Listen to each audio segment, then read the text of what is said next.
spans 3 IARPC teams. So there are representatives, leaders from those other teams on this call as well. So the focus of this meeting then is to introduce this new project funded by NSF through the Arctic Observing Program. It's a research networking activity. And I think it's worth just for a second explaining what a researching network activity is, because they're not all that common, and they're even less common in the Arctic section.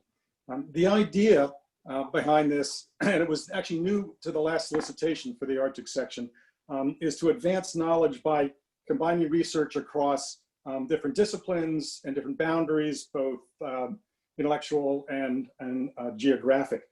This is more complex than an RCN, a Research Coordinating Network, because it can include data analysis and modeling, which this RNA actually will. So it's expected, though, as part of an RNA, it's expected that the initial group of just the PIs is expanded over the term, which in this case is 5 years of this project. And so one of the goals of getting this off the ground is to have this meeting as a way of expanding beyond just the core group of PIs. And just by, for all fairness, I'm actually have a minor role as a PI on this project as well. So I have some moderate conflict of interest. So we want to present the RNA, and one of the foci of that RNA is food security. In fact, it's going to be a test bed for some of the ways of observing across the Arctic, starting in the Bering Sea. So before we get into the RNA, and Hajo does his presentation, we thought it would be beneficial to present food security to the group at large, because everybody has a different perspective.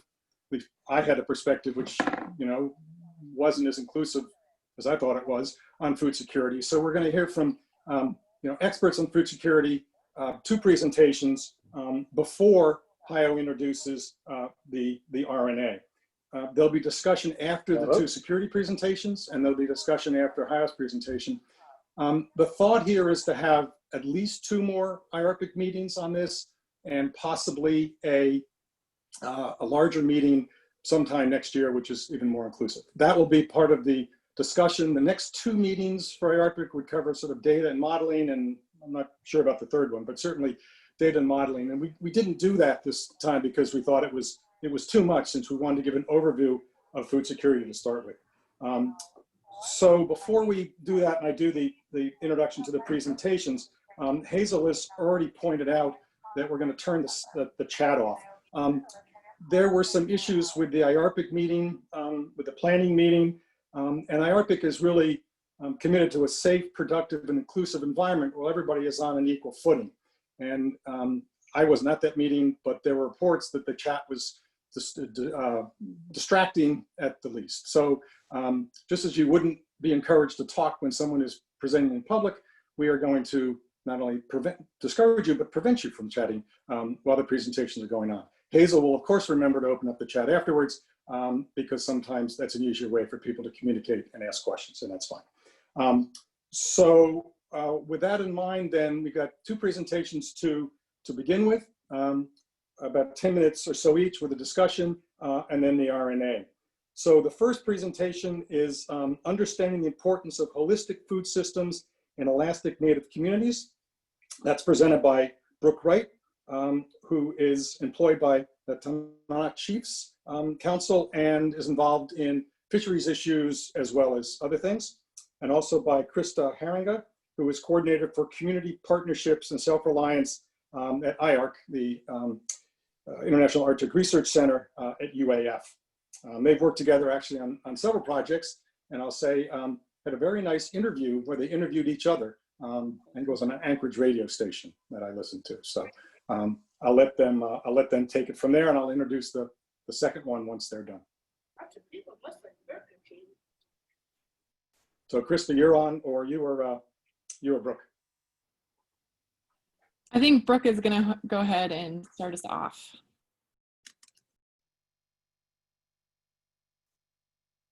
Good morning, everybody.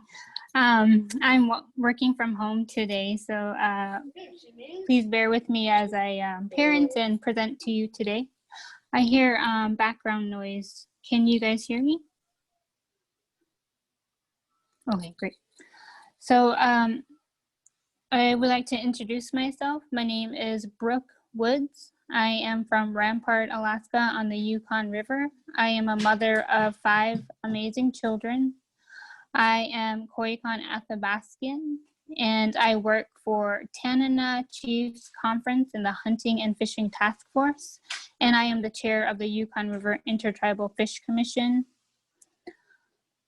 I wanted to share my story and my upbringing.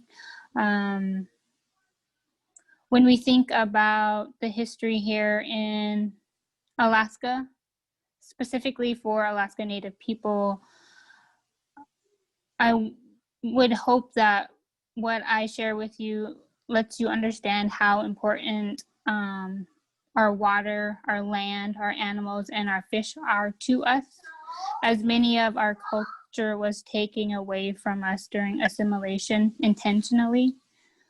And I just want to thank you for letting me be with you today.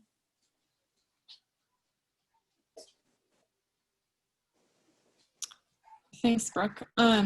Before I kind of launch into what I have to share, I wonder, Brooke, if you might also just introduce the group. Every summer you go back home to Rampart and spend time at your fish camp with your family.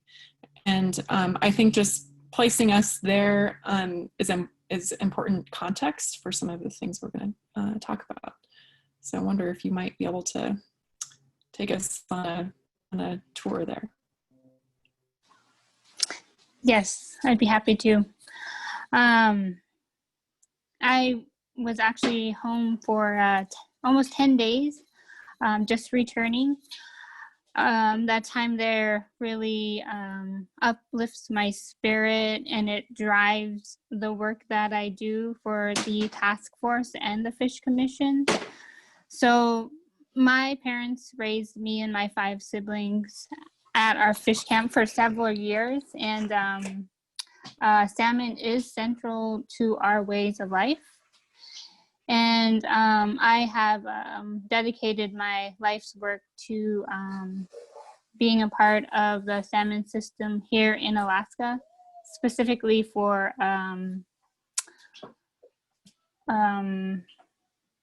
Indigenous-led management within hunting and fishing. No! And the task force was established to protect the inherent rights of Alaska Native people. No!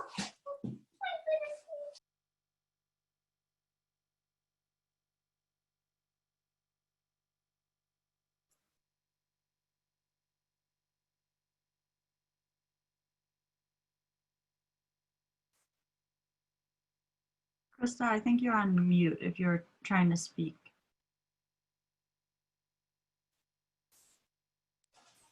And we can see your screen, but if you click that swap displays, right now we can see the view with the presenter notes. Okay, sorry about that. And actually, not sure, are you able to share your our presentation from your end? Yep, I think that might. I'm happy to do that. Sorry about that. I'll Thank go you. ahead and get started. I started working together in 2016 through the Community Research Partnership Project. And this was a collaborative research effort between Tanana Chiefs Conference, Hunting and Fishing Task Force, the Council of Athabascan Tribal Governments, and the UAF Community Partnership for Self-Reliance Program, as well as interior Dene communities, Nulato, Kaikook, Anvik, Ruby, Vininchai, and Tanana. And these partnerships were guided by the broad goal of supporting community vision for long-term sustainability with an emphasis on food security. Specific objectives of this work included identifying areas of community resiliency that sustain healthy traditional harvest practices and document drivers of food insecurity.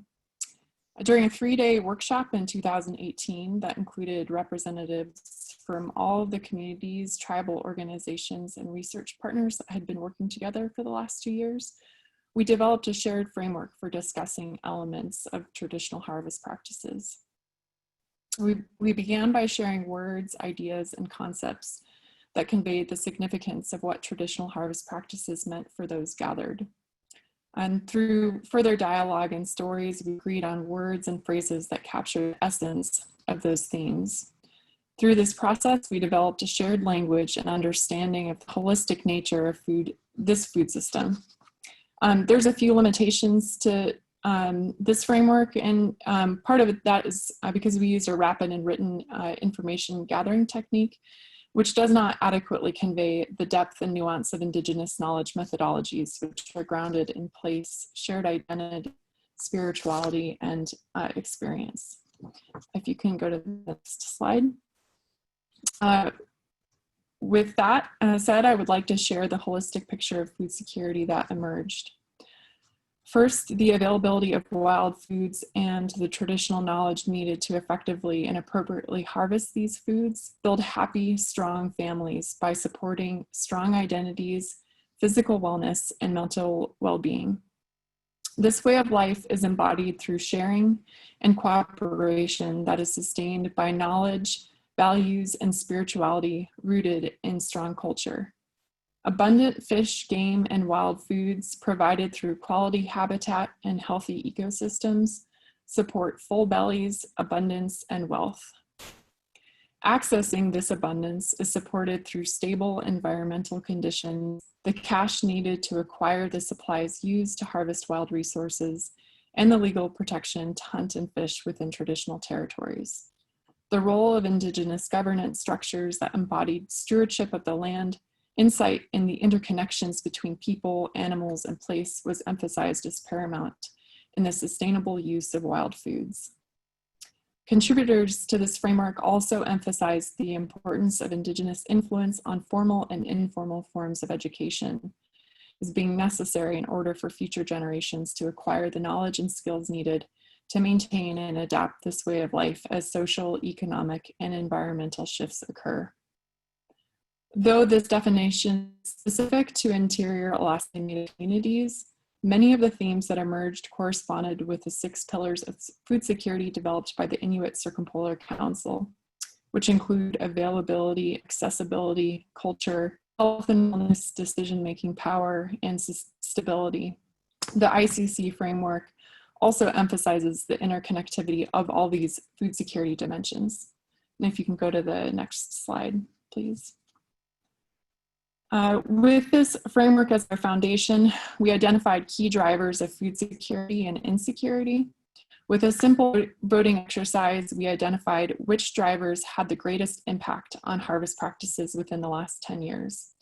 It is worth noting that 3 of the top 5 identified drivers of food security related to decision-making power and management, specifically an increased capacity in tribal management, efforts supporting tribal sovereignty, and an increased Indigenous influence on Western governance and education systems. This underscores the importance of building observing systems that strengthen local capacity and follow the guidance and direction of Indigenous leaders. Top driver of food insecurity identified through this process were impacts from climate change. Unstable environmental conditions have challenged access to an abundance of wild foods important to the region. Restrictive regulations and high cost of fuel and equipment were also acknowledged as driving food insecurity. Another reminder that though monitoring the health and abundance of wild foods are valuable foci of observing programs, factors that challenge or limit access to wild foods are also important to consider. With that, I would like to hand it back to Brooke, who will help explain what this framework means in practice and to offer recommendations on how to appropriately carry out research that seeks to strengthen Indigenous food security. You can advance to the next slide. Thank you, Krista. I wanted to briefly share something that my colleague Bruce Irving shared with me. We actually presented at a tribunal summit yesterday, and the theme was protecting our ways of life. He said, "We advocate to protect our life for our elders, youth, and future generations, because we want our futures to be better. We want their futures to be better than our best life. We want our animal relatives to be respected and honored for their gift of life. We are their voice. We fight for our way of life because it heals our historical trauma and intergenerational trauma. So I also wanted to share that in that summit, our elders said that we have much to contribute to many of the work that we all do. And like I said, the task force was created to directly advocate to protect Alaska Native hunting and fishing rights because it is central to our life and our well-being. And the ways that we do that is to increase Alaska Native influence in regulation and policy, to enhance Alaska Native management, and to seek legislation, administrative action, and litigation.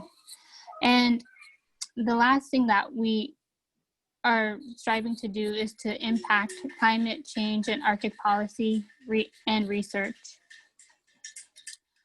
The other thing that TCC has created to ensure Alaska Native hunting and fishing rights is the Yukon River Intertribal Fish Commission, which was founded in 2014 after a river-wide meeting was taken place during a time of a very low return of king salmon. And the Fish Commission is currently has 33 member tribes appointed by their village. And the objective of the Fish Commission is to build unity, improve communication along the river, increase involvement in management, and advocate for equity in decision-making. One of the things that we do is we create space for our experts. Our experts are our Alaska Native hunters and fishermen.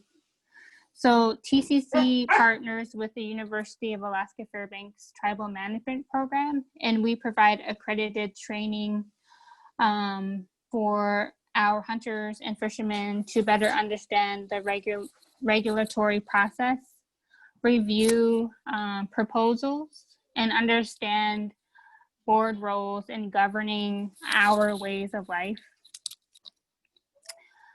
And when you think of management in Alaska, statehood, it intentionally left out Alaska Native people, and these systems are broken. And that is why the task force and the Fish Commission were created. And as many as you are aware, and like I had mentioned before, our native lands, our waters, animal, and fish are central to our ways of life. And we maintain the belief that human beings are part of the integral, are part of the natural functioning ecosystems, and we are not separate from them. So our ability to hunt and fish is food security, but there are factors within our state that compromise our opportunity to practice our traditional ways of life. And we're also being impacted by climate change, as Krista had presented from our working group.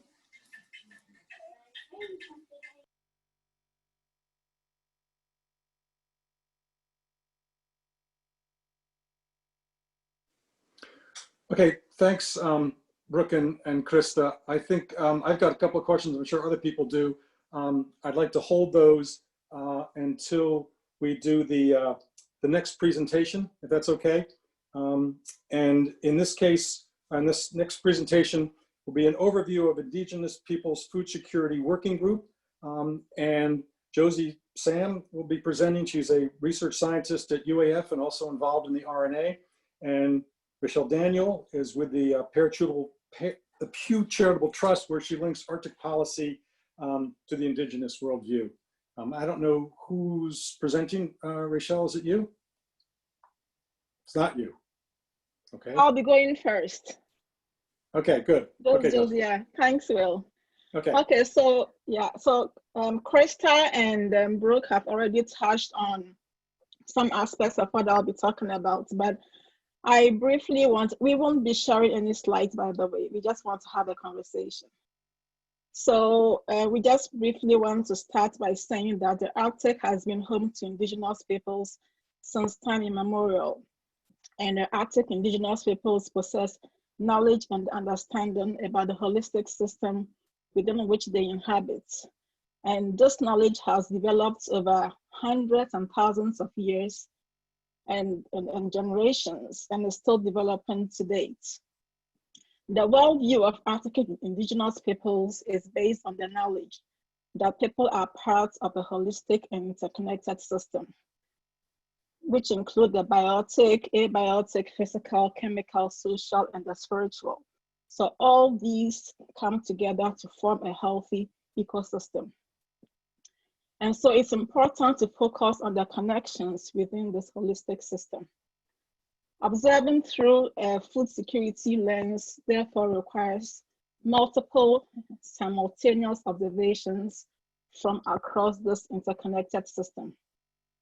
So Krista and Brooke touched on the 6 dimensions of Inuit food security that were developed by the Inuit Circumpolar Council of Alaska. So I'll just briefly, in the interest of time, touch on these 6 dimensions before I turn over to Raychelle to talk more about the food security working group and what we are doing. So the first dimension is availability.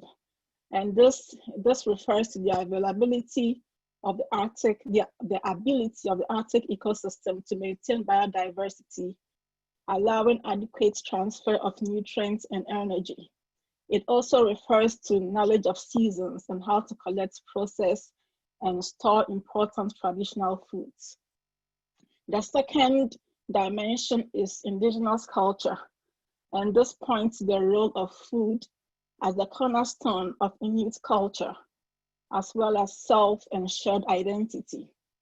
It also points to cultural values, the skills, and the spirituality that are learned through the harvesting of these traditional foods.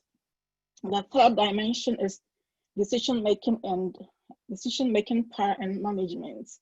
And this refers to the use and value of indigenous knowledge to manage daily activities, to build and rely on self-governance across space and time. And the fourth dimension is health and wellness. And it also refers to the physical health of all life within the Arctic, including the land, water, and air. The stability, which is the fifth dimension, it refers to the ability of all parts of the system, the puzzle pieces, so to speak, to fit together, to not only adjust to each other, even as shifts occur within the system, but also to remain sustainable by managing the human actions that support and ensure that future generations are able to inherit a healthy system. The third dimension points to accessibility, and this refers to the ability of Inuit to live off the land, the ocean, and the waters and the air, and to obtain sufficient access to diverse food resources that make up the traditional food system. So from here, I'll just quickly give an overview of the Food Security Working Group. And the Food Security Working Group was built from Indigenous people's involvement in the Arctic Observance Summit, community-based management programs, and the Sustaining Arctic Observer Networks, SAN, among others. It is made up of an international team of Indigenous experts, community representatives, agency personnel, research scientists that come from Canada, Denmark, Greenland, Norway, United States, and Russia, so across the Pan-Arctic. The focus is on observations from a food security perspective. And the establishment of the Food Security Working Group is important and timely because it puts Arctic Indigenous peoples at the center of addressing the immediate threats to food security and by extension, their very existence. So I'll hand over to Raychelle now to talk about the challenges and the next steps for the Food Security Working Group. Guyana, Josie, and also to Brooke and Krista for, explaining what we mean by food security, because I think too many people don't quite understand that. And I appreciate, you sharing that today. I think it makes it a lot clearer and puts us, more on the same page. And I just wanted to share that I'm Yupik. I grew up in Tunutuliak at the mouth of the Kuskokwim River and Bering Sea. And I have a background in marine mammal ecology, and now I, link Indigenous knowledge and, science in policy and research. And so I appreciate, the level of importance that the observing community has placed on Indigenous knowledge and traditional knowledge. And I think that that's, a reason why a lot of us participate, with the observing community and are interested in the food security working group is, because it's something that's really important to us, observing and monitoring. And there are so many other places and things, that people can invest their time, but, a large group of us are coming together to have these conversations because they're important. And particularly so because instead of just talking about why Indigenous knowledge is important, we're rolling up our sleeves and how do we build this? How do we build this observing framework? How do we, monitor what's important? And so we're at the stage at which I think, we've heard a lot, we've listened a lot, and now it's applying what we've learned. And so the Food Security Working Group has identified, I'm gonna mainly talk about a couple of challenges. But I think climate change, I don't have to talk about that too much with this group. I think we all understand, how, climate change is really impacting our way of life. And I appreciate Brooke and Krista for, emphasizing and highlighting that. And, it's something that, we're struggling with and dealing with and, observing, is something that is important from both science and from Indigenous knowledge. Another challenge that I think, we've all, experienced collectively as our communities come together is dealing with the COVID-19 pandemic. And particularly our Indigenous communities, it's exacerbated a lot of the existing inequities that, we've all dealt and faced with. The connectivity. We're used to coming together in person, meeting and talking. We're learning this new format, right? And I think that, in some cases, we're really, advancing those conversations, but a lot of our communities and knowledge holders are still left out because of that lack of, connection, but it's also impacting our food security. And I think that, Brooke and Krista kind of touched on that. And in the Q&A, I invite you to, there's some really, really important work going on that link a food security lens in the importance of decision-making frameworks that, that COVID-19 is also exacerbating. And so, thinking about those challenges, I think that some of our conversations have looked at two things that are really important right now. And one of them is that observing systems and monitoring systems need to be flexible and adaptive, in dealing with, these, unpredictable threats from climate change, and, bringing in, different variables that are important to a food security perspective. Then I think the other thing is linking it to observations and monitoring to decision-making frameworks. And I think that that's something that the ACC Alaska Food Security Framework, really emphasizes, is that, the importance that decision-making has on food security. And that is connected with what's important to observe. And if you don't get it right, then it will be, detrimental and impact our communities. And so as far as next steps, I think, as a group, we're at the point where we want to talk about, what are important, observing indicators, and to get there, I think one of our approaches is to look at, okay, what's worked for our Indigenous peoples, organizations, and communities that have, participated in community monitoring. Like, what are the best practices from our perspective?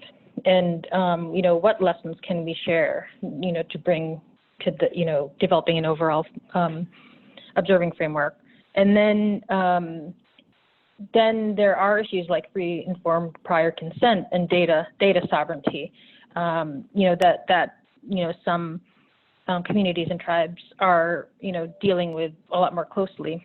And then I think the last thing is that, for us as a community to be patient, to be flexible, and to be adaptive.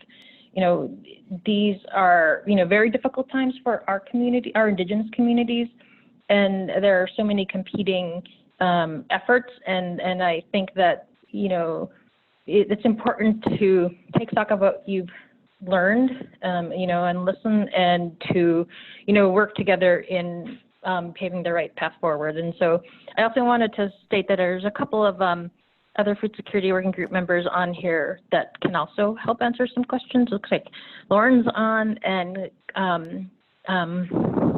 Kari's on as well too. So I want to make sure that they get a chance to pipe in when there's discussion. So that's all I had. Liana, thank you. Great, thanks Raychelle and Josie. And those are, I think, both great complementary overviews of food security. We've got time now from the discussion, focusing on those talks. There'll be time after Hajo's presentation as well. And as you mentioned, there may be hopefully other meetings in the future. So we've got, well, like a bunch of people on, I can't even see them all. And so I'm not quite sure the best way to handle questions. I would say you could put it in the chat. Hazel, can you monitor the chat and/or people can raise their hand? And if no one is raising their hand or saying something in the chat right now, you can just blurt it out. You have one raised hand already. Good. Whoever that is, let them do whatever it needs to do to let them ask the question. Kara, you can go ahead and unmute if you're able. So I just want to make actually a comment just to kind of piggyback on Raychelle's presentation, and I apologize. I'm actually cooking early lunch for my daughter who just turned 13 today, so I feel feeling pretty old. But my name is Krista Alaska Heeringa from Untitled, Alaska, and I work for the North Slope Science. I work for the UIC Science up in Barrow.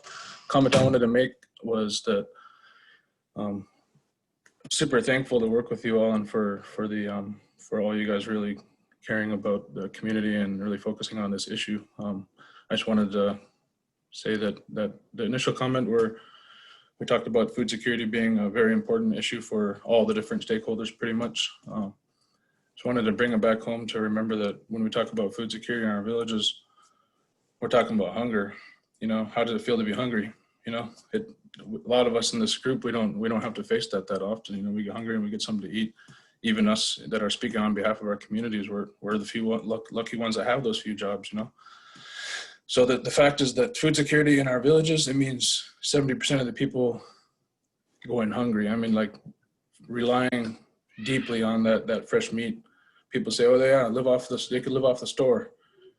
That option, you could either live off the beef that's been frozen and refrozen and melted on the way here for $75 for just a couple pounds of beef, or you can have fresh moose or caribou or seal.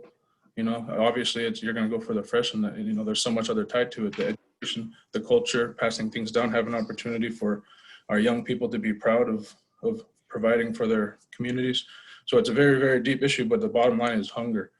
There are so many people that can't take part in these meetings, and they go hungry for large parts of each month, literally hungry. And so that's the thing that that the bottom line is that there's so many people out there that actually can go hungry if these federal and state, and I say federal first, but the truth is that the state of Alaska is the ones that usually take a stance against Alaska Native food, food security. And that's just a personal opinion, and that's the honest truth. So we're very thankful that we have, the federal managers getting up to speed with what food security means to us. Thank you guys all so much. And also thank you for standing with us in this, because it really means, bottom line is hunger. For a lot of people who are not able to be involved in these meetings, it's pretty tough for me, Raychelle, Lauren, others on the call to have to try to relate that. Because like I said, I'm cooking a big brunch for my daughter right now. I'm very fortunate and lucky. So there's a lot of them out there that are going hungry today.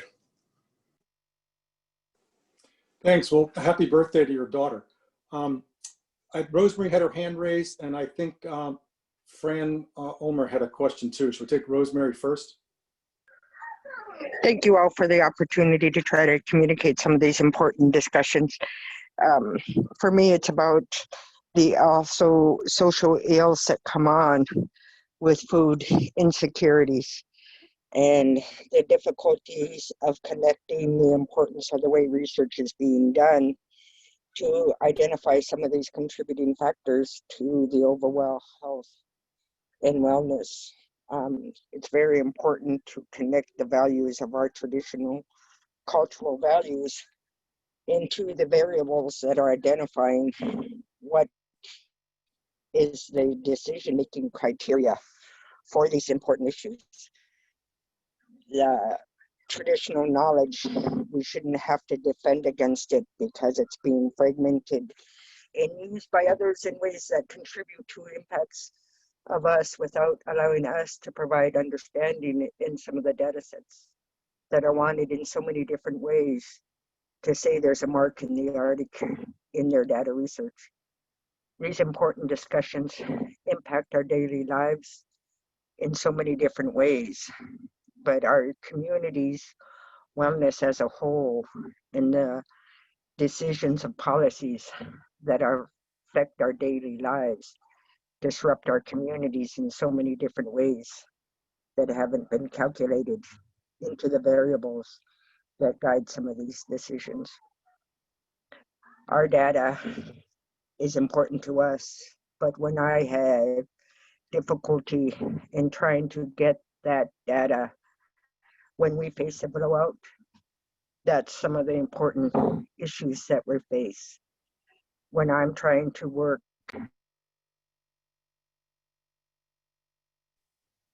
management, these issues are so important, but yet the people who are living in these lands and waters and our children, that's why we're doing this work, because we're facing these impacts through generations of decisions that are making policy. Thank you.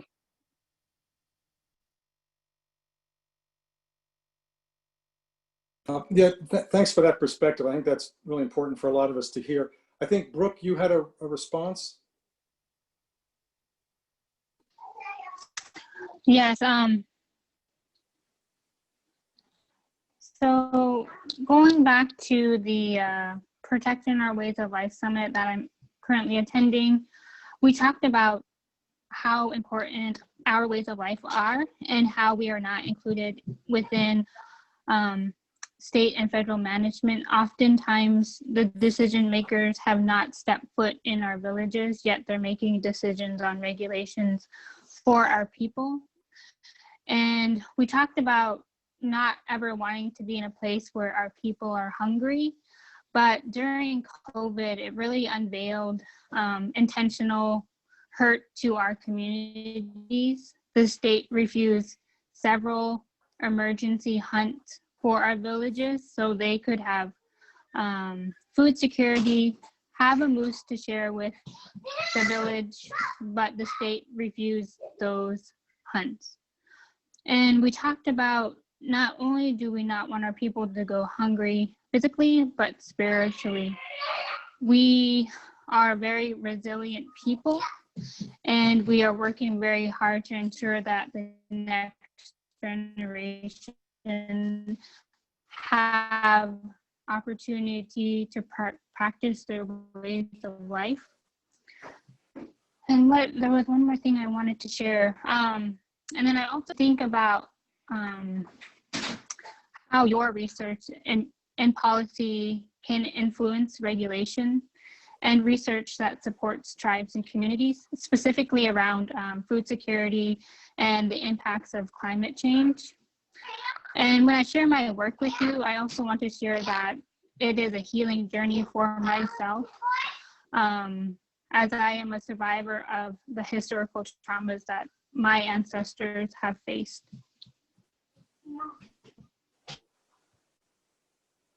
Thanks. I appreciate that response. I think we've got time for one more. Pranoma raised a question about data sovereignty, which I think is confusing to some of us. And Lauren Devine, you thought you could address that.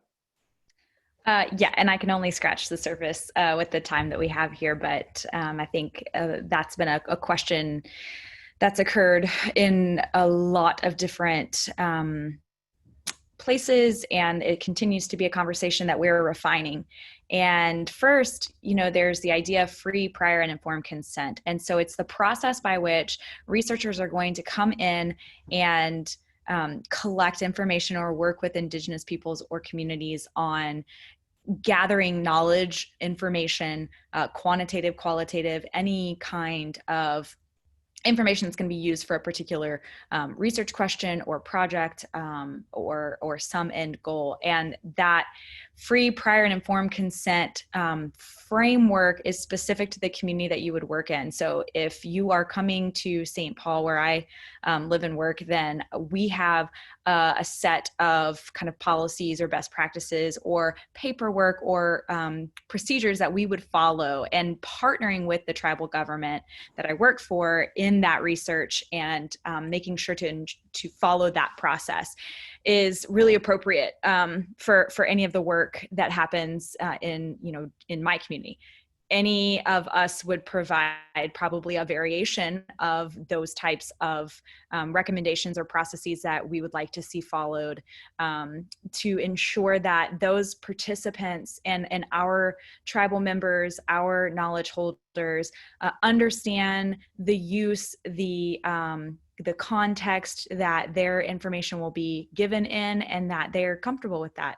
That also speaks to not really understanding where data will be used in the future, what context they may be taken out of. I think so many times we're seeing that information and data, knowledge, all of these things that come from communities are kind of being extracted and used in ways that are not appropriate or they were not meant to be when they were provided or given by the individual or the group that gave that information. So how data are collected, stored, shared or not shared, protected for confidentiality. There are sensitive geographical areas. There's sensitive, space mapping uses that sometimes are taken out of context or are used in research that is not directly tied to what the consent was provided for. They're used for another project down the road. They're used in a PowerPoint presentation. They're used to make a decision where they're out of context. Oftentimes without the knowledge of those that gave the information or have, say, the intellectual property rights of information. And that creates a problem. A lot of times we're seeing reference to work that's been done without being properly cited. I think all of these things are issues that tribes and Indigenous peoples have had in they're asked oftentimes to provide the knowledge or to collect data without understanding where all those data are going or how they're being used. And that is for a specific project, and then also considering how those data may be used in the future.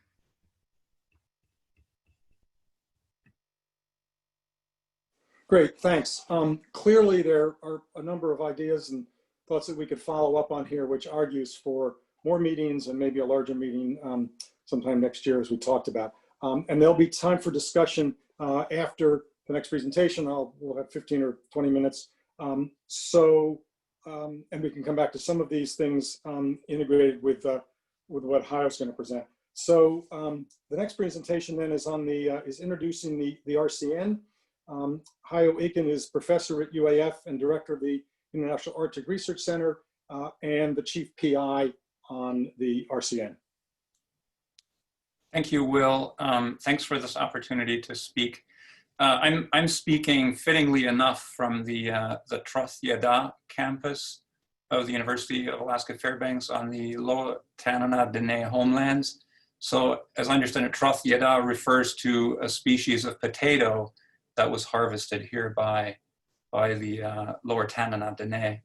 And it's interesting to see the university sit on a spot that certainly used to be important from a food security perspective to the Alaska Native people of the region. I think it's something to be mindful of.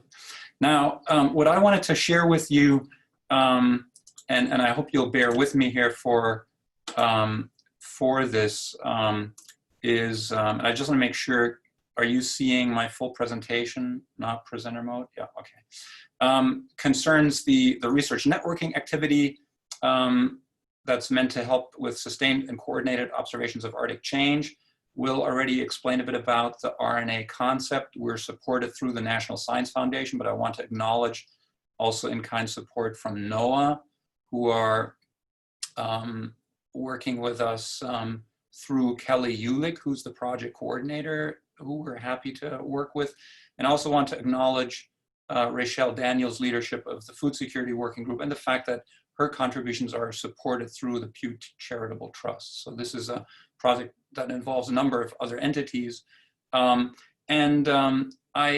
would like to start out by just taking you a bit away from the important issues that were raised during the first part of this meeting and just illustrate a point that was also hinted at by Raychelle in terms of the fact that there's a lot going on that is demanding or occupying people's attention, and it's very difficult to see how these different activities in the Arctic, even just focused on the research world, are aligning.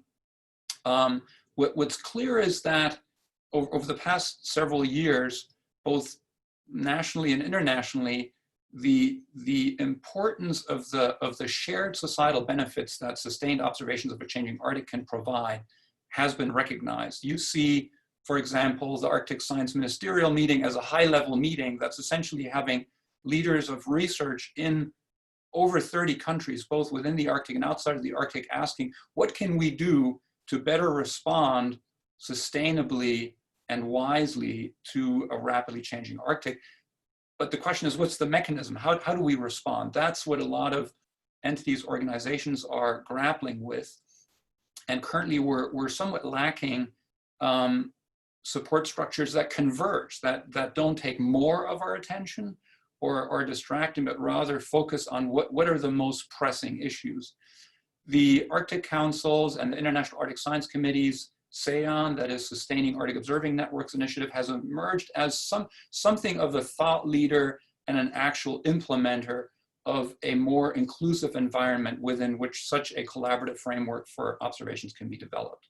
And SAON has articulated a vision. It's for a connective, collaborative, comprehensive, and inclusive long-term pan-Arctic observing system that serves societal needs, and most specifically needs of the indigenous peoples of the Arctic.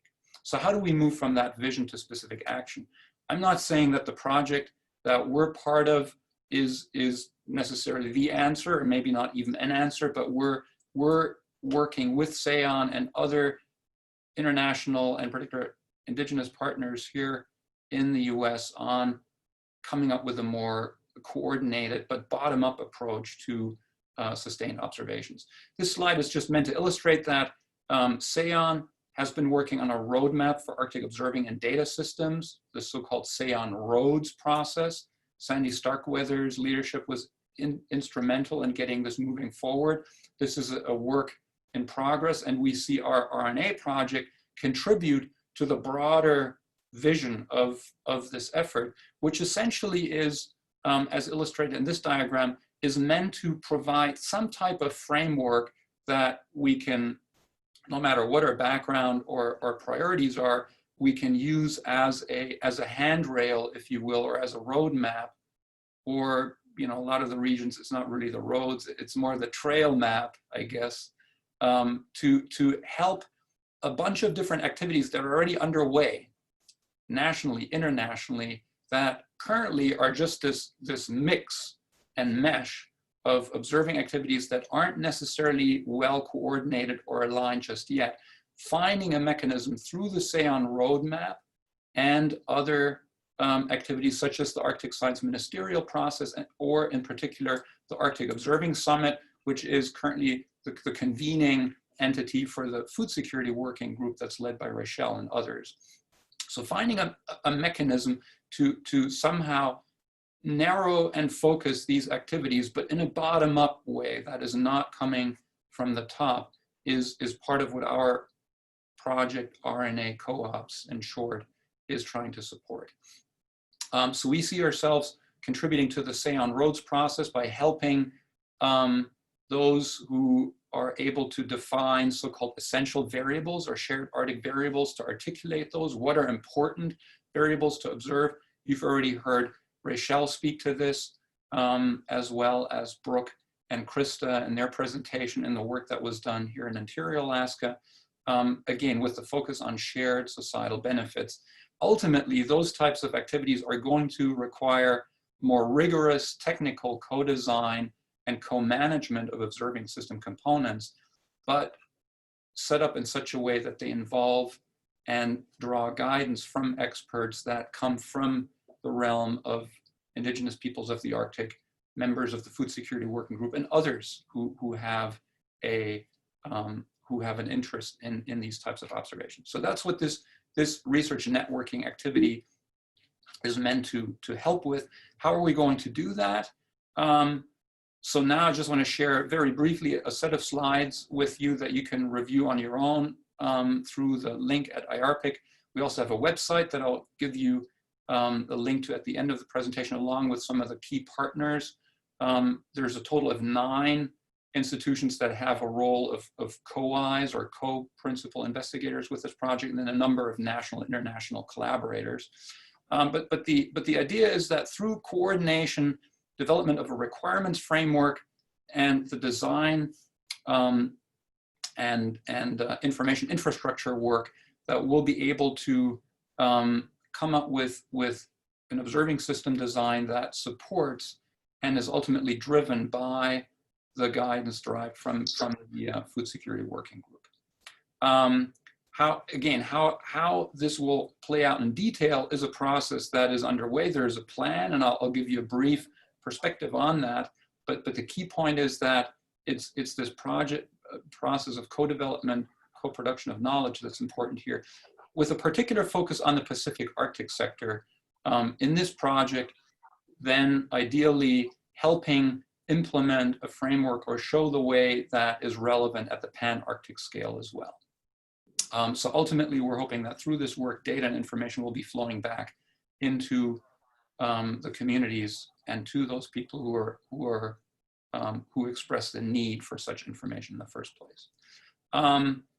The mechanisms that we're employing are things that we may want to delve in a bit more deeply, either in the discussion or in follow-on conversations. Meetings, interviews, workshops are going to be important, and that of course is being challenged, as Raychelle already mentioned, by the COVID-19 issues. So exploring within this group ways that we could meet, say early next year in other ways that would help advance the guidance and direction set by the Food Security Working Group would be something that would be interesting to talk briefly about today as well. But ultimately, the goal is to through the development of a requirements framework that clearly says, here's what's needed. Raychelle and the Food Security Working Group already articulated this. You've heard it, that decision-making frameworks are important in terms of providing guidance as to what is needed, as is the ability to be flexible and adaptive in the way these observations are being made. And so that will have to be translated into some type of engineering design concept for those types of observations that involve sensor systems, remote sensing. But then of course there's the corollary equally important of community-driven observations, which already work quite well in many locations, and people like Lauren Devine and others who are working with these types of networks can speak more to that. So the project scope, again, I'll in the interest of time, I'll just leave this up briefly. I'd ask you to review this on your own time. But the key driver from a thematic perspective for this work is to support food security information needs in the Pacific Arctic sector specifically. That's where we draw guidance from and aim to support the Food Security Working Group. As you then implement this and get down to the level of building capacity, including at the level of Alaska Native Indigenous peoples communities and other Arctic communities, and develop tools that contribute to the capacity building, that's where we'll have to take more time down the line to see how, in particular, partnerships that we're hoping to build or that already exist can support these efforts. And that's where IRPIC, of course, is a very important partner. We see one key element of this project is to translate the Arctic Observing Summit, which so far has been more of a biennial meeting, a bottom-up meeting or a forum to help coordinating sustained observations at the international level. We're aiming to transform that into an actual process. And frankly, the Food Security Working Group has shown how to do that. I mean, you all, by providing time and information, have shown the way of how to do that. So this now gets more into the details of what are the different components in terms of the sub-teams of the RNA project. I see there's a few who are leading these efforts on here. An Yen, for example, at the University of Texas, is helping lead the modeling team that's using observing system simulation experiments, inverse modeling, to translate some of the guidance into more quantitative direction for observing system deployment, sampling, design. We have Hank Loescher here, who's leading the design development team from an systems engineering perspective. And I would refer you to those people in the discussion if you want to know more about this. Also on the website, we'll have more details, and I already have posted some papers with more background information on this. This is going to be a bit more challenging, but the key challenge that we'll have to overcome, but this is identified already as a great opportunity, and the Food Security Working Group and the broader realm of Indigenous and Arctic expertise that they're drawing on has shown the way. And that is, how do you take a holistic framework such as the food security framework with the 6 dimensions of food security that Josie Sam referenced, with the importance of food sovereignty as a key element of these frameworks? How do you translate that into observing system design that is supportive of the goals and addresses, for example, the key elements or drivers of food insecurity that Rosemary Tongwar and others have spoken to on this call as well here. So that will be a challenge, frankly. And this diagram, you know, is work in progress. It sort of illustrates the reductionist approach that's taken by a lot of observing system design exercises, where you take the broader societal benefit areas and concerns and then take the whole thing through a funnel that starts to narrow down the observables into what we here call shared Arctic variables, translates those into observing system requirements, and then ends up with very specific observing sensors, platforms, or in this case in particular, community-driven observations as well. But this reductionist approach may need to be reconsidered or restructured or built up new, keeping in mind that the food security framework is a holistic framework, and the guidance that all of these activities are receiving from the Food Security Working Group are looking at the problem as a whole. So that's something that we might want to talk about a bit more. Here's a timeline for the project. Again, this is material that you can review at the website. The proposal for this project was developed in its early stages in 2018 during the Arctic Observing Summit, was submitted in 2019, and the fact that we only just got started a couple of months ago gives you an idea of sort of the various things that are at play here. Now, of course, with COVID-19, we're a bit challenged to see how we can implement some of these collaborative in-person meetings that are central to moving this forward in ways that are both effective, respectful, but also allow inclusive participation. So some of the next steps that have been identified that we're looking towards come out of the Arctic Observing Summit 2020. That is the whole concept of shared Arctic variables, working with community-driven effort at the local and regional scale and global programs, ideally through regional studies, such as in the Bering, Chukchi Sea. That's our primary area of interest, and the Pacific Arctic sector as a whole, including land environments, and doing all of this under Say on Roads. Those are the key things we're focusing on right now. Here's, in our final slide, a summary of the key contacts. Kelly Ulick and myself would serve as the key contacts for the time being for some of what I talked about. Josie Sam is helping coordinate the food security working group. Here's a link to her website, and here's a broader list of all the core members of the team and their various roles. I appreciate the opportunity to be able to talk to you about this, and we hope to entrain more of you and work on this together from the local to the Pan-Arctic scale. Thanks. Thanks, Hajo. That was great. I think it was a nice compliment to the two previous presentations. We've got about 25 minutes, a little bit less, and I think we should dispense with all the other stuff at the bottom of the agenda, which never is very satisfying anyhow, and simply focus on questions. So we can do the same thing. I see someone has a hand up, Michael, or we can put it in chat, which Hazel will monitor. But let's start with Michael.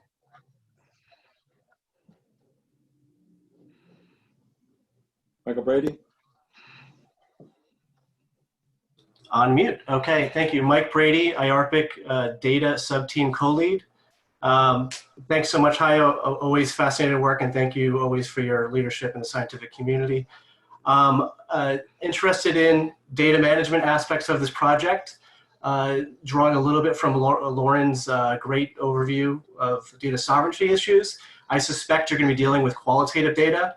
I wonder if you're treating these workshops and that requirements identification as data, and what are the plans for managing it? Are there plans to deposit such data?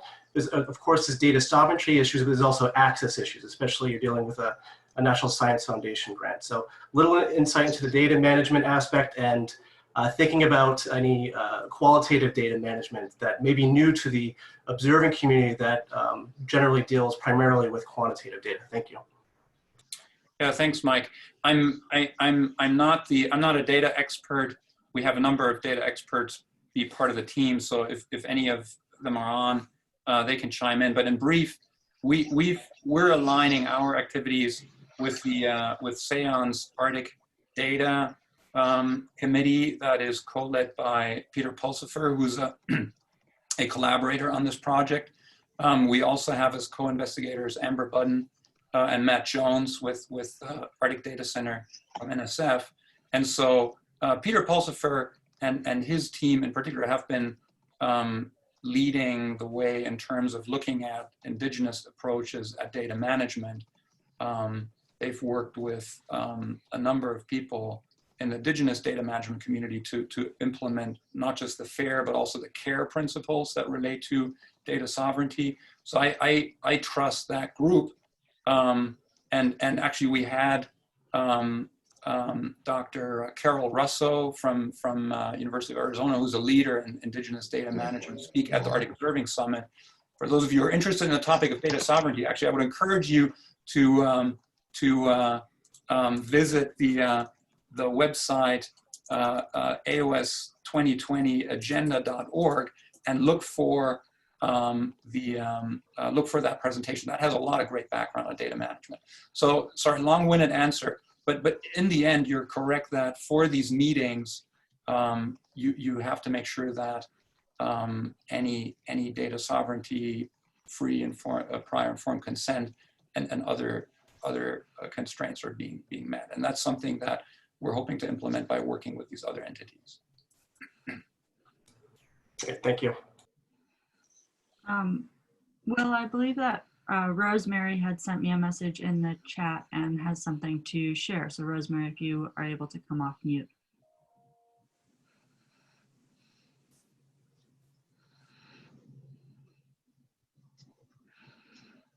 If you're speaking, we can't hear you. You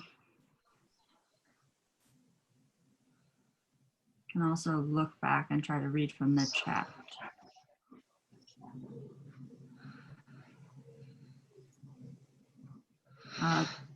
Rosemary, are you there?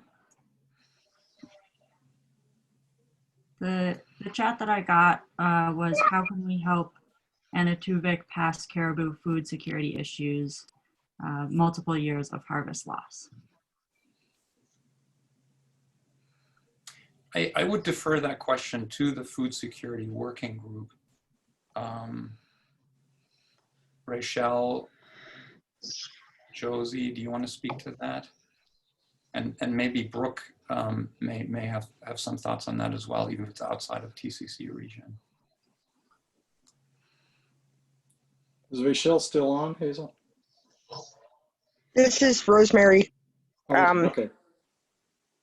The village of Untitled Pass has been dealing with this issue in many different ways and many different levels, but they are still facing years. We have Untitled village hunters in our village right now trying to harvest caribou because they haven't been able to have the return of normal migratory pass to their community. Their village is named Untitled Pass because it is the pass where the caribou go to poop. These important discussions that we're having is very important to this village, and how can they respond to their important needs. Thank you, Rosemary, for calling that out. I can't speak to the food security aspect of this, but one point that, you know, reflecting on what you're saying is that I think is important for this group to think about is that it's, as Raychelle also mentioned, the need to have observations and observation systems to be adaptive and flexible is important. The other importance is relevance in the decision-making context. What I heard in Brooke's presentation is the fact that, for example, in Alaska, the state constitution was set up using mid-20th century principles of living resource management, which may not be appropriate for a time for a number of reasons. A, exclusion of Indigenous participants and experts in the process. B, some of those principles even now may not be valid anymore. And I'm not a biologist, I can't speak to that. But most importantly, 3, the rapidity of change that we're seeing calls for very different types of management regimes. And it's what I see as an important opportunity for this group, IRPIC, the RNA Project, and the Food Security Working Group, is that we have expertise from all the different sectors that could sit down and think about how do you design from the bottom up an observing system or a resource management system or a co-management system, whatever you want to call it, that is mindful from the start of rapid change and the needs of these local communities. That's an important goal, and it's attainable, and certainly something that from the observing side we could be responsive to guidance that comes from this group, from the resource managers, Indigenous experts, and particularly the Food Security Working Group. Thanks, Hajo. Sandy, you've got a comment? Well, I actually think Hajo got us halfway there, but one of the things I was going to raise as also one of the co-investigators on this project and directed at anybody on the group is that I feel like this call really helped me wrap my head around what the implications of food sovereignty are for a research project like this. And then in particular, and following Kari's comments about the role of the state, I think we've got a fairly good representation of the kinds of federal agencies that are involved in these decision-making processes, even on this call, NOAA, the list could go on. But I thought Sarah Yoder was on the call from the state, but I think it would be really helpful to think about who from the state specifically we could be engaging with. And then from a standpoint of research expertise, I don't think that has a strong central for more of a kind of policy analysis where we could look at what the kind of decision barriers are to more of the kind of structural barriers to co-management and using certain kinds of data and decision making are. So from this conversation, those just strike me as two important areas where we could develop some expertise, and happy to hear Hajo or anybody weigh in on that one.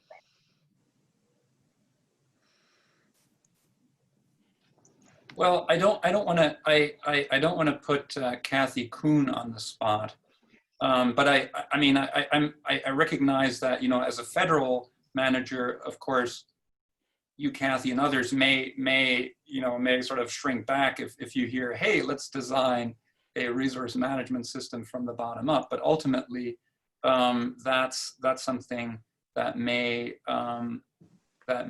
be at least laying the groundwork for more adaptive approaches may be relevant. But I recall you mentioning in some context recently that even the Bureau of Ocean Energy Management in the state of Alaska sees itself as a steward, a resource management steward. And so I don't know whether you have thoughts on this, and would be willing to chime in. Yeah, well, thank you for that, Hajo, and I think my colleague Jeff Brooks is also on the line, so he could perhaps augment. But it is interesting hat to wear, leading a research program for a resource management agency. We have to satisfy our agency's mission, and that is to provide the best information into our environmental analysis for the regulation of offshore oil and gas and renewable energy. But, things aren't as simple as that. It just doesn't go into a bin. When we look to do collaborations, with communities or other federal agencies or universities, we look for those unions of common information needs. I think also one of the tenets of our environmental studies program is to be good stewards, public stewards. And so from my perspective, kind of finding that best way to be good stewards as we do science with our program is, I think a best way. We've looked at a couple different ways to co-produce knowledge. We've, done one, peer review paper, which is just a way to kind of offer some perspective from a federal agency. And we do have a current study that is looking to form relationships by way of traditional knowledge panels. So there's, I think there's lots of work that we look forward to doing in the future. And it's always nuanced on how a federal agency meets their mission and also looks towards, a new paradigm of how we co-produce knowledge.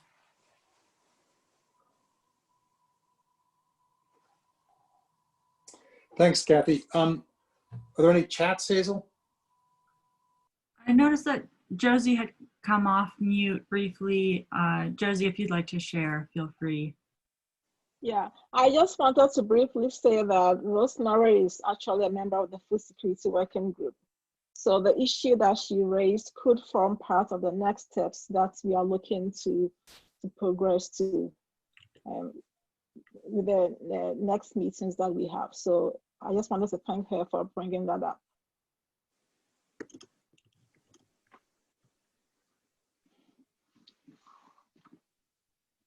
as part of the research that's going to be done with all this process, and we have villages that come up with these comments, how are some of these decisions going to go forward?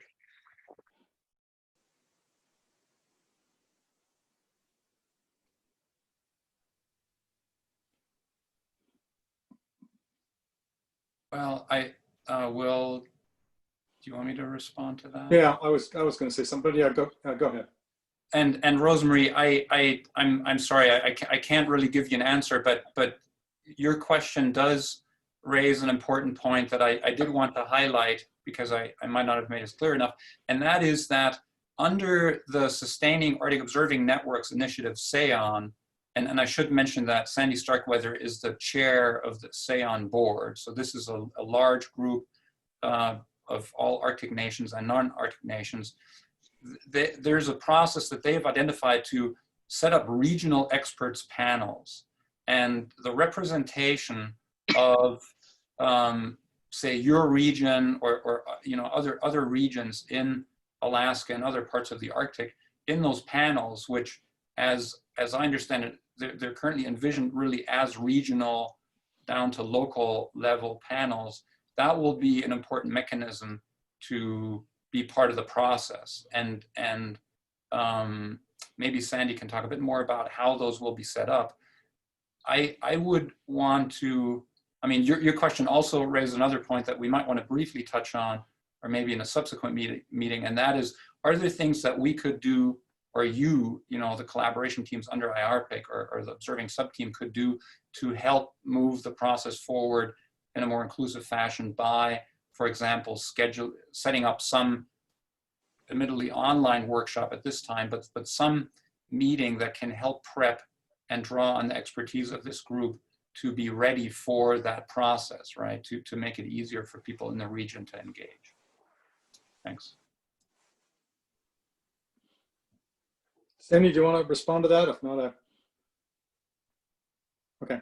All right. So one of the, unless someone else has something in the chat, Hazel, one of the things we wanted to do today was to see how IARPC could help further the Food Security Working Group, the RNA, and the whole food security issue writ large across federal agencies, as well as the other stakeholders that I mentioned. So I guess I'd like to hear from anybody about how we might do that. What we have planned now is to have another IARPC meeting on the design, development, and modeling aspect of the RNA, and Hank and On will lead. We'll have two presentations on that. We're talking about even another IARPC presentation, but those are fairly limited. This is actually an exceptional turnout. So we've been talking about a larger meeting, virtual probably sometime in the next year, to be able to engage a broader group of the community. Hopefully more Indigenous people than are present today, to get a broader perspective. So I'd like to hear, so I guess two things. Is there more, what more can IARPC do to help food security and the RNA, so at two separate levels? And is there interest in a larger, broader meeting sometime next year, in part spearheaded by the RNA group, but not necessarily, but absolutely not necessarily exclusive to that group?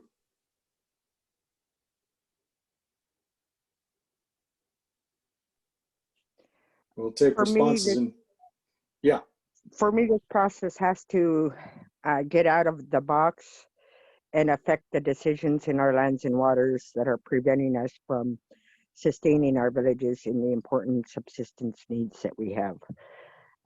There's lots more discussions that can go through, but this body puts forward a lot of research, but it gets encapsulated by others in industry and other ways of land management that prevents us from affecting decisions that are preventing harvest.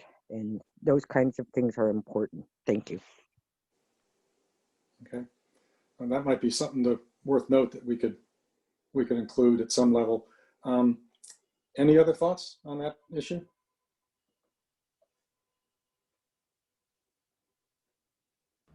I know we have at least one more IARPC meeting planned. Just a thought, Hey, this is Kelly Ulig.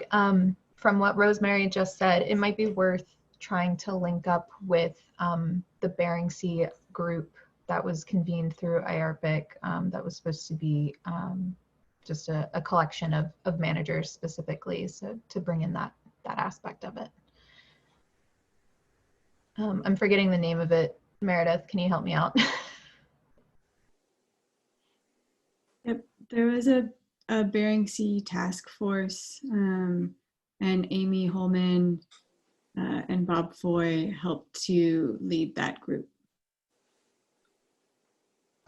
That's the one. So maybe that's an avenue we can pursue for further participation in the RNA.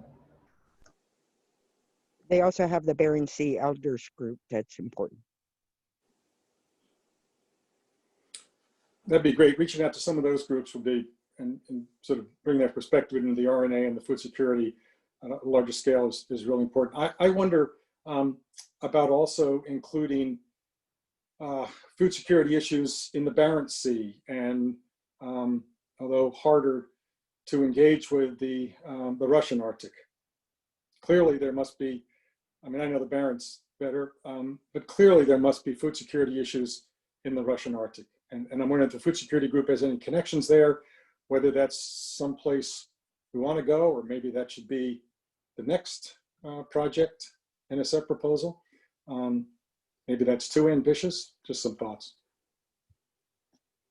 This might actually be a good time for me to pose my question, because it also kind of speaks to what you brought up, Will. So I'm Marisol Maddox. I work at the Polar Institute at the Woodrow Wilson Center in DC, and one of the projects I'm working on right now is for the Arctic Resilience Forum, which is a collaboration between the Sustainable Development Working Group and the Harvard Kennedy School. And I'm working on a food security and resilience event that will be October 14th. And I'm just like, we're starting to put it together now.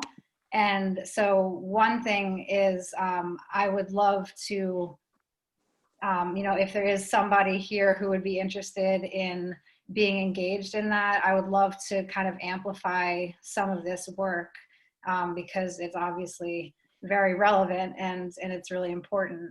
And then I did have a couple like clarifying questions. One, is this constrained to the North American Arctic? So that's, I guess, my one question. I was also wondering if there's any relationship between this observation network and and like the NSF project with the Arctic Food Innovation Cluster, AFIC project that the Sustainable Development Working Group of the Arctic Council, they're currently working on and will continue to work on. And I know that the Canadian government will be bringing a new food security initiative to the SDWG. So I was wondering if there's any relationship or if there's any kind of overlap, or they're informing each other just to try to, create synergy on shared goals, if that's possible.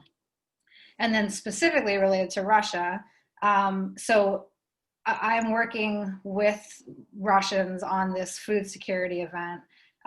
So one of the things I was interested in is in January, Putin signed this new Russian food security doctrine.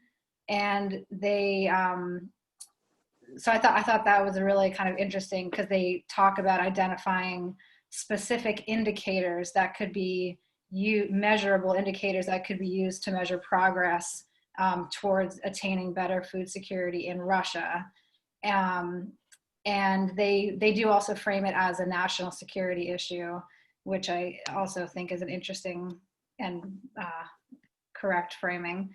And so I've been working with Lyubov Zarubina, who's the head of International Cooperation Department at the Northern Arctic Federal University in Russia. And so we are going to have presentations from a few different researchers on biomonitoring, potential for agroforestry development these are all in the Russian Arctic, and then also Russian legislation and government support food industry sector work. So when this event goes public, there'll be a lot more information. I'd be happy to send this to Kelly so the group can have more information. But any feedback, I'd be very interested in hearing. And then I would love to have as many of you engaged in this as would like to be engaged. That's great, thanks. And that really is a good connection, which I think Kelly will follow up on, and any of the food security group here could address some of your more specific questions. Just to briefly, because we're running out of time here, address your first one. The idea of the, and Hajo can correct me here, but the idea of the RNA was to use the Bering Sea as sort of a test bed and food security as a lens for observing, with the thought of applying what we learn about that Pan-Arctic. But that was sort of a second or maybe a third step. But the idea is ultimately to try to go beyond just the Bering Sea. But I would encourage you to connect with Kelly. I will certainly be looking for it. I see your email there. I'll be looking for the Wilson opportunity because it's been great presentations. I'm particularly interested in the Russian Arctic. I think that gets left behind on a lot of our discussions. So respectful of people's time, and we're at half past the hour, whatever hour that happens to be for you. I think it's clear to me that, and we'll get together the RNA group as well as the chairs of the ARPIC teams here and think about further planning for some ARPIC meetings. Certainly, we'll talk amongst ourselves, and input is welcome from anybody on a larger meeting, perhaps following up on some stuff that you just talked about on the presentation on October 14th. But at this point, unless anybody has some final words, I would like to just thank Sandy and Sally, my co-team leads, and the leads for the ecosystem. As Kathy and I think Jackie was on, and the data team too. Mike Grady was here. Geez, I sound like it's the Emmys or something. And Kelly and Hazel were also really helpful in putting this together, and the presenters, because I know how much time it takes to put those talks together and have them looked at and passed around and then revised and then do it again. So thanks to Hajo and Brooke and Krista and Raychelle for doing all that. So at this point, Sandy, you have anything to add? Just my thanks. Yeah, thanks everybody. This was a really stimulating discussion. I think it's really just the start. It's our full intention to continue this thread both at IARPIC, but certainly beyond that, and as part of the RNA for sure. All right, thanks everybody. Have a good afternoon, good morning, good rest of the day.